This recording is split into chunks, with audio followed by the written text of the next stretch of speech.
So you played a little bit with your kit lens and now you're wondering whether or not you should upgrade to a prime lens or a zoom. Well, in this review we'll be discussing the amazing and one of the best upgrades that you can ever buy for your Nikon, which is the 50mm 1.8 from Nikon. So let's jump into it.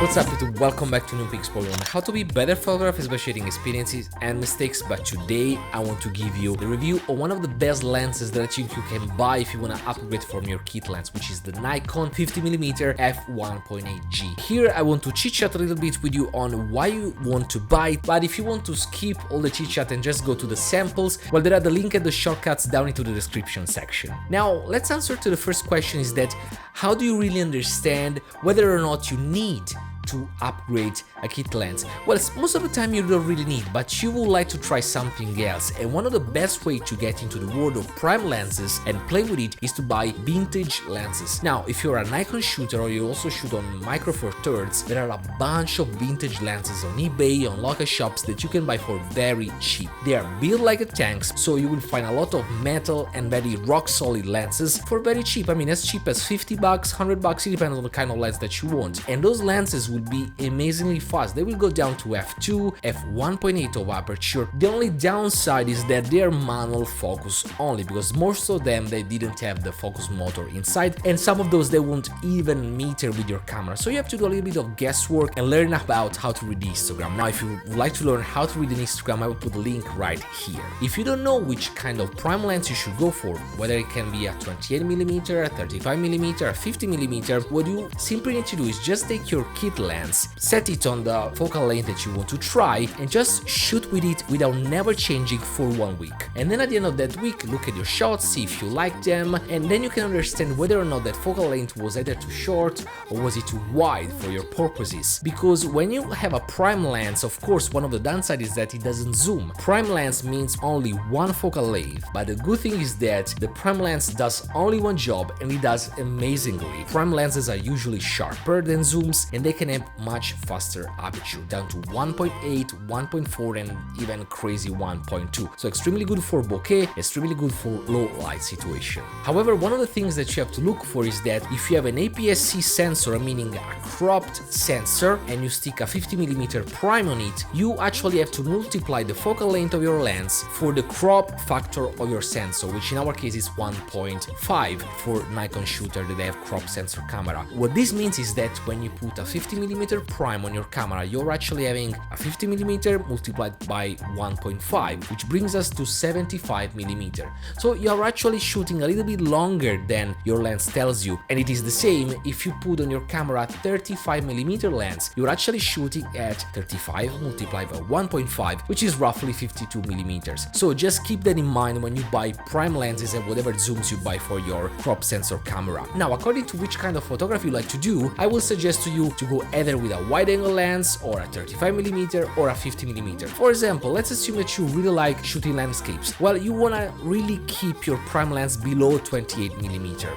And of course, the wider you go, the more expensive they are, so keep an eye on the price level. However, if you like street photography or you want to take group pictures and you like to shoot a contest of your subject, then you want to stick to your 35mm, which will be actually a 50mm lens, which is one of the most and widely used focal length among street photographer on overall section, because it's never too wide, never too narrow. However, if you are into fashion shooting and portraits, and if you like really to shoot people and models, then you should take a 50mm prime, which is actually a 75mm on your crop sensor. Just keep that in mind. And this will get you closer to the classic portraiture focal length, which starts from 85mm and ends up to 135, 200mm and so on. And it will make sure that you achieve that nice compression which is required for very good portraits and nice bokeh. But now enough talking, let's see a little bit the specs of this lens. So this is actually the 50mm. As you can see, it's very compact lens, very small, very lightweight. Unfortunately, it's not metal built, it's made in plastic, so the quality is not that high as the predecessor, the old and vintage 50mm. As you can see, the lens goes down to f1.8, meaning amazing bokeh and good low light performance, and it has one focus ring on the side with the indicator of the focus distance. and it goes down from 35 centimeters up to infinity. One good thing is that it has only one switch on the side, which switches you from manual focus to automatic focus, but the automatic focus can be override if you just turn your focus ring. And actually I have to say the focus ring doesn't oppose that much of a resistance, so it's not that good and nice and precise if you want a manual focus, but the overall course is very nice. I mean, it's not short, it's very large, so I will say that overall you can easily focus in manual mode if you're shooting videos, for example. One good thing of this lens is that it comes with a lens hood and of course all the cap and the lens protector on the back and a nice pouch in really like classic and elegant velvet that you can stick in your bag to protect the lens. But now enough talking, and one thing that I want to jump right in with you is it actually sharper than your kit lens? So I will take two pictures, both at 50mm of focal length, either with the Prime or the kit lens. Both of them step down at f5.6, which is actually the minimum aperture that you can achieve on your kit lens when it's zoomed in at 50mm.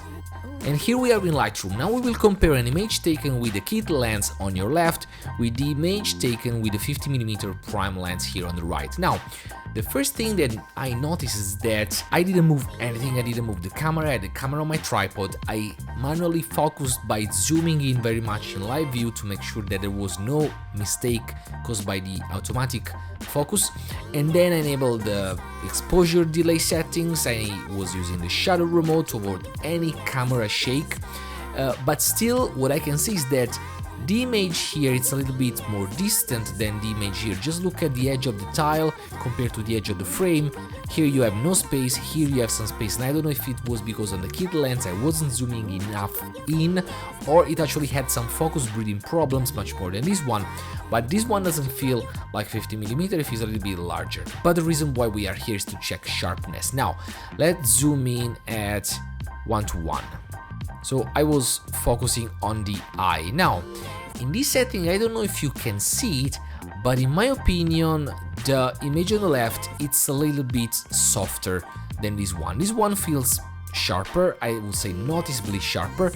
Now, whether or not this will justify you jumping on a Prime lens and spending extra money, that's up to you. You have to decide how much sharpness you need, if it's crucial for your work, or if you really don't care.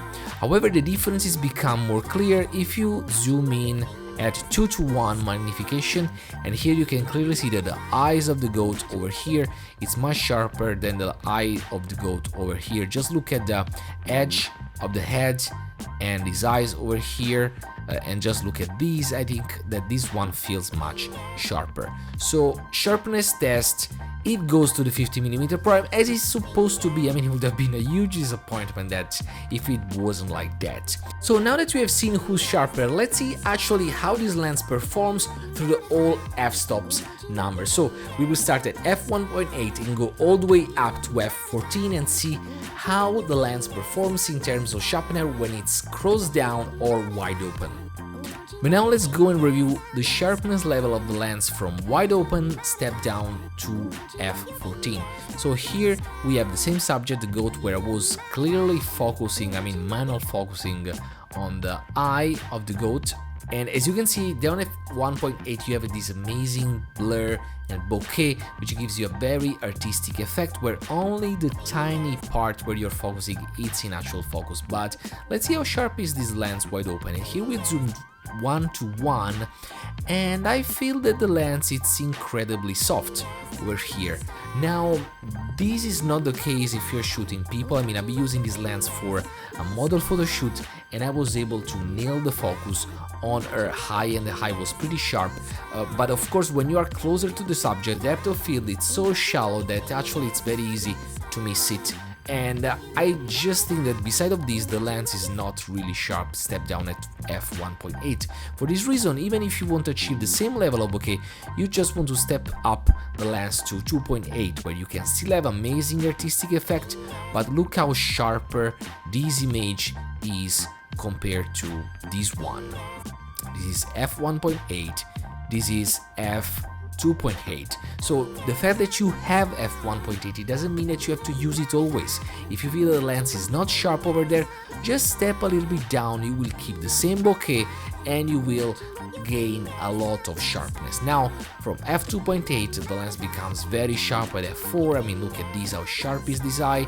And then from 5.6 all the way up to f8 and f11 and f14. I mean, the lens is super sharp, and see how much of the gold it's in actual focus. So you have an extremely large depth of field that will prevent you having bokeh, but that will make your image very sharp. So overall I would say that the lens step down isn't the sharpest lens possible. You want to gain some sharpness by shooting at f2.8. Then at the end I want to answer the most important question, is that why would you actually buy this lens? As I told you, you buy fast primes to achieve artistic effects. For sure you don't buy these primes to shoot all the way close down unless you do, of course, landscapes. But when you buy a lens that goes down to f1.8, it's most likely because first you want to have it wide open, achieve a very good low light performance, but most importantly have the bokeh, which just means blurred background and foreground. So you know that when you reduce the aperture, you're actually reducing the depth of field, meaning the portion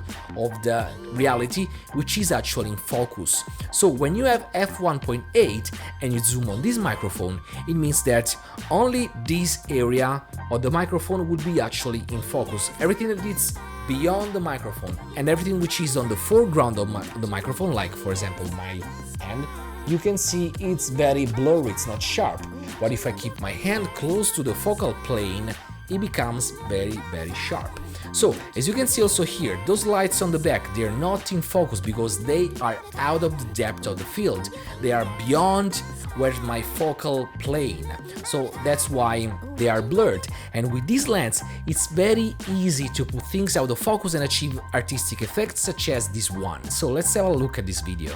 Now here I was focusing on the microphone and I had these lights in the background. Now this was shot at f5.6 as you can see here, and already you have a good amount of bokeh. But what happens when you step down? For example, this was the same image and f number was stepped down to 3.5. You can see that the background blur becomes higher and you gain the artistic feel that you want when you buy this kind of lens. And then we can go down to f2.8, you can see the light becomes much larger, and at f1.8 you achieve an extremely blurred background with a very shallow depth of field. I mean, look at how little of this microphone it's in focus, and already here the boomstick of the mic and the wire of the mic, they are extremely out of focus, while when I was stepping down at f5.6 you can see that pretty much all the support of the microphone was very sharp.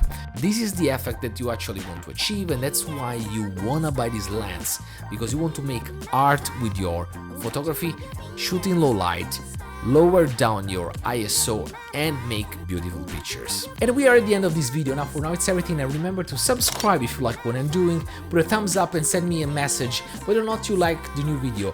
In the meantime, remember to reach me also on Facebook at facebook.com/newpixphoto, and write down into the comment section the link to your portfolio, Instagram page, Flickr page, because I can review, showcase your work here on the channel, and everybody can learn from anyone, because that's what we really believe in Newpix. Now I hope you take your camera, you go out and you shoot, learn and improve, because that's what we make on Newpix, and this is what makes us better photographers always. I bet you see you next time, and take care.